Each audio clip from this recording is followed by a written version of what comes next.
اس کے درجات بلند ہوتے رہتے ہیں۔ رسول اللہ صلی اللہ علیہ وسلم نے فرمایا، اللہ تعالیٰ فرماتے ہیں جب میں اپنے مومن بندے کو آزماتا ہوں اور وہ تیمارداری کرنے والوں کے سامنے میرا شکوہ نہیں کرتا تو میں اس کو اپنی قید سے آزاد کر دیتا ہوں، یعنی جلد شفا دے دیتا ہوں۔ اچھا، ایک نفسیاتی پہلو بھی ہے اس کا۔ آپ جتنا زیادہ بیماری کا تذکرہ کرتے ہیں اور ہر آنے والے کے سامنے بار بار بیماری بیماری بیماری، تو وہ چیز آپ کے اندر ایک راسخ سی ہو جاتی ہے، ایک نفسیاتی اثر بھی ہوتا ہے، اور چیزیں ویسے ہی پھر ہونے بھی لگتی ہیں۔ لہٰذا ڈاکٹر کے سوا کسی کو اپنی بیماری کی لمبی چوڑی تفصیلات نہ بتایا کریں۔ یعنی کچھ لوگ تو اتنی منظر کشی کرتے ہیں کہ دوسروں کو بیزار بھی کر دیتے۔ دوسرے کیا کریں گے اتنی باتیں سن کے؟ آپ اچھی باتیں کریں، دل خوش کریں۔ ہاں، اگر ڈاکٹر پوچھتا ہے تو آپ اس کو ضرور ڈیٹیل سے بتائیں کہ اس کو آپ کی بیماری سمجھ آئے اور وہ آپ کو صحیح دوا تجویز کر سکے، لیکن ہر ایک کے سامنے پٹاری کھول کے نہیں بیٹھ جائیں کہ ایسے بھی ہوتا ہے اور ایسے بھی ہوتا ہے۔ اچھا، پھر اس کا نتیجہ کیا ہوتا ہے؟ ہر کوئی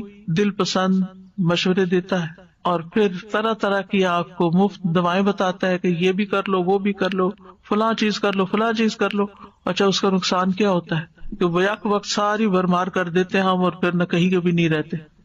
تو اس لیے صرف سمجھدار شخص کے سامنے، کسی عقل مند انسان کے سامنے، کسی تجربہ کار شخص کے سامنے، کسی ڈاکٹر کے سامنے بات کرنی چاہیے جس سے آپ کو توقع ہو کہ یہ میری کچھ رہنمائی کر سکتا ہے۔ شفا اللہ کے ہاتھ میں، شفا اس نے نہیں دینی مجھے، لیکن یہ رہنمائی کرے گا۔ تو رہنمائی کرنے والے شخص کے ساتھ اگر آپ بات کرتے تو اس میں کوئی حرج نہیں ہے، لیکن ہر ایک کے سامنے بیماری کا شکوہ نہیں کرنا چاہیے، بس الحمدللہ کر لینا چاہیے۔ نبی صلی اللہ علیہ وسلم نے فرمایا کہ اگر وہ یہ شکوہ نہیں کرتا تو اللہ تعالیٰ فرماتے ہیں کہ میں اس کو اپنی قید سے آزاد کر دیتا ہوں، یعنی جلدی صحت ہو جاتی، پھر اس کے پہلے گوشت کے عوض بہترین گوشت عطا کرتا ہوں، اور اس کے پہلے خون کے بدلے بہترین خون دیتا ہوں، اور وہ اثر نو عمل کرتا ہے، یعنی پھر بالکل ایک نئے انسان کی طرح دوبارہ سے اپنا کام شروع کر دیتا ہے۔ پھر اسی طرح یہ ہے کہ منہ سے برے الفاظ کبھی نہ نکالے۔ نبی صلی اللہ علیہ وسلم جب کسی کی عیادت کے لیے تشریف لے جاتے تو کیا فرماتے؟ لا بأس،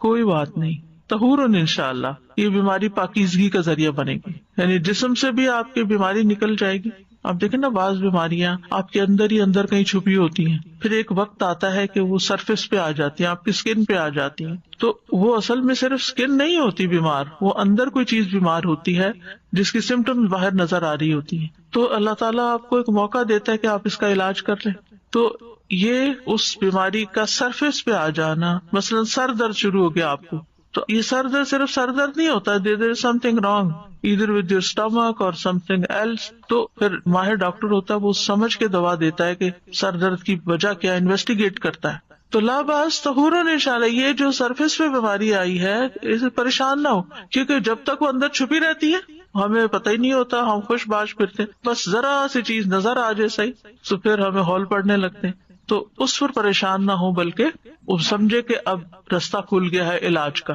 صفائی کا رستہ، تزکیے کا رستہ کھل گیا۔ اور پھر یہ کہ انسان فوراً یہ سوچے کہ یہ بیماری گناہوں کو دھو ڈالنے کا ذریعہ بھی ہے، یعنی جسمانی پاکیزگی بھی اور اس کے ساتھ ساتھ گناہوں سے پاکیزگی بھی۔ اسی طرح ایک موقع پر آپ صلی اللہ علیہ وسلم نے فرمایا، بخار کو برا بھلا نہ کہو، بخار بنی آدم کے گناہوں کو اس طرح دور کرتا ہے جس طرح بھٹی لوہے کی میل کچیل کو دور کرتی ہے۔ پھر اسی طرح بیماری میں موت کی تمنا نہ کی جائے، موت نہ مانگی جائے۔ نبی صلی اللہ علیہ وسلم نے فرمایا، تم میں کوئی شخص موت کی تمنا نہ کرے، کیونکہ اگر وہ نیک ہوگا تو امید ہے کہ اس کے اعمال میں اور اضافہ ہو جائے، اور اگر وہ برا ہے تو ممکن ہے وہ توبہ ہی کر لے، کیونکہ موت تو اعمال کا سلسلہ منقطع کر دیتی ہے نا، پھر انسان کچھ کرنے کے قابل نہیں رہتا۔ حدیث میں آتا ہے کہ مومن کی عمر تو اس کی بھلائی میں ہی اضافہ کرتی، یعنی جتنے دن آپ کو دنیا میں مل جاتے ہیں اتنا ہی آپ کو نیک اعمال کا وقت مل جاتا ہے۔ اور پھر سب سے بڑی بات یہ کہ پازیٹیو تھنکنگ، اللہ کے بارے میں اچھا گمان،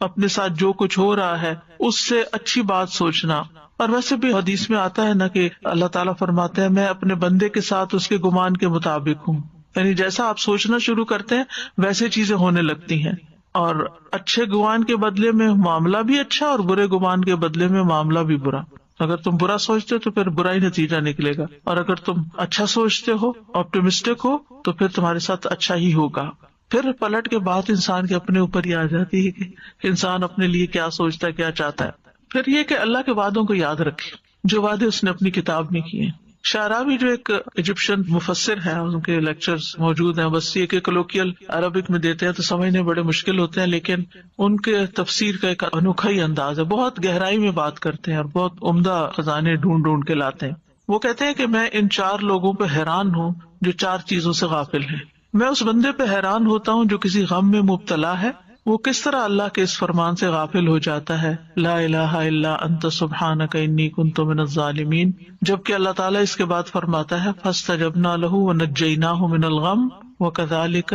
ننجی المؤمنین، کہ ہم اسی طرح مومنوں کو نجات دیتے ہیں غم سے، ہم نے اس کا غم دور کر دیا، یعنی یونس علیہ السلام کا۔ جب اللہ نے یہ وعدہ کیا ہے کہ غم کا علاج ہے اس آیت کے اندر، تسبیح کے اندر، تو وہ تسبیح کیوں نہیں کرتا؟ وہ کہتے میں اس بندے پہ حیران ہوتا ہوں جسے کسی تکلیف سے آزمایا گیا، یعنی کوئی بیماری آئی اس پر، کہ وہ کس طرح اللہ کے اس فرمان سے غافل ہو جاتا ہے، انی مسنی الضر وانت ارحم الراحمین، مجھے تکلیف پہنچی ہے اور تو سب رحم کرنے والوں سے زیادہ رحم کرنے والا ہے۔ جبکہ اللہ تعالیٰ اس کے بعد فرماتا ہے فاستجبنا لہ، ہم نے اس کی دعا قبول کر لی، فکشفنا ما بہ من ضر،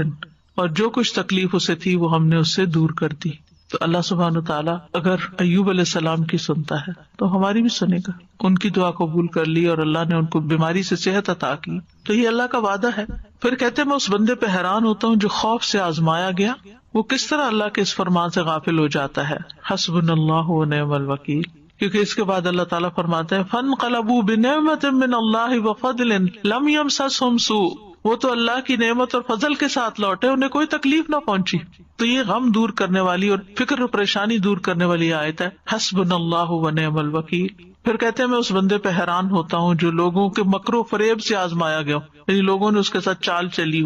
وہ کس طرح اللہ کے اس فرمان سے غافل ہو جاتا ہے، وَأُفَوِّضُ أَمْرِي إِلَى اللَّهِ إِنَّ اللَّهَ بَصِيرٌ بِالْعِبَادِ، میں اپنا معاملہ اللہ کے سپرد کرتا ہوں، بے شک اللہ بندوں کے حال کو خوب دیکھنے والا۔ رجل مؤمن جو تھا اس نے یہ آیت پڑھی تھی جب فرعون کے دربار میں اس نے حق بول دیا تھا اور اسے پتا تھا کہ اب میرے ساتھ کیا ہونے والا ہے، اور اس کے بعد اس نے اپنا معاملہ اللہ کے سپرد، تو اللہ نے اس کو بچا لیا اور آل فرعون کو ڈبو دیا۔ اور اسی طرح سورۃ غافر میں بھی آتا ہے، اور اس کے بعد اللہ تعالیٰ فرماتے ہیں وَفَوَقَاهُ اللَّهُ سَيِّئَاتِ مَا مَكَرُوا، جس دشمن کے غرق ہونے کی خوشی میں ابھی آپ نے 10 محرم کو روزہ رکھا تھا، روزہ تو رکھ لیتے پھر یاد نہیں ہوتا کہ کس چیز کے شکرانے کا۔ تو مومن جو ہے وہ تکلیف میں اللہ سے راضی رہتا ہے اور اس کا اظہار کرتے رہنا چاہیے، اللہ میں راضی ہوں، اللہ میں راضی ہوں، اللہ میں راضی ہوں، اللہ مجھے تکلیف ہے لیکن میں راضی ہوں، میں آپ کے فیصلے پہ ناراض نہیں ہوں۔ کیونکہ جو اللہ کی تقسیم پہ راضی ہو جائے، حدیث میں آتا ہے اللہ اسے برکت اور وسعت دیتا ہے، اور جو راضی نہ ہو اس کو برکت نہیں ملتی،